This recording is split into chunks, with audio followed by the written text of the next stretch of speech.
কে বলবে, কাকে ফিরাবে, কে ফিরাবে? একজনে কি আর সম্ভব? বাবাদের কোনো হাল ছেড়ে দিছে, মারা হাল ছেড়ে দিছে, অভিভাবকরা হাল ছেড়ে দিছে, সন্তানের পতন দেখতেছে, অধপতন। চুল চেহারা, আপন ঘরে ঘুমায়া, মা বাপ জীবিত, কোনোদিন এক ওয়াক্ত নামাজ পড়ে না, ফজরের নামাজ পড়ে না, সারা রাত মোবাইলে উলঙ্গ ছবি দেখে।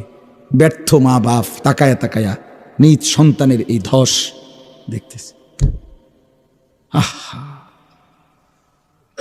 আফসোসের ব্যাপার, আফসোসের। দিন যে মানে সে ক্ষতিগ্রস্ত হয় না, ক্ষতিগ্রস্ত হয় না। এজন্য এটা ব্যর্থতার কথা। রাগ হবেন না চাচা, এটা কাপুরুষের কথা। অনকার ফোলাফানি শুনে না মানে তো আপনি সিদ্ধান্ত নিয়ে নিলেন।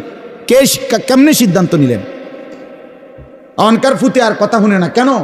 সেই পুতে, যে পুতে কথাই শোনে না, আপনার চোখের সামনে আপনার ছেলে নামাজ পড়বে না, একটা সাজদা দিবে না, এত বড় নাফরমান আপনার সম্পত্তি ভোগ করবে, এত বড় নাফরমান আপনার ঘরে খাবে, ঘুমাবে, দুনিয়া ভোগ করবে, আপনি বেঁচে থাকতে এটা মেনে নেবেন কেন মিয়া? আপনার আপনার ব্যর্থতা তাইলে এটা। আপনি জীবন চিনেন নাই, আপনি কর্তব্য চিনেন নাই।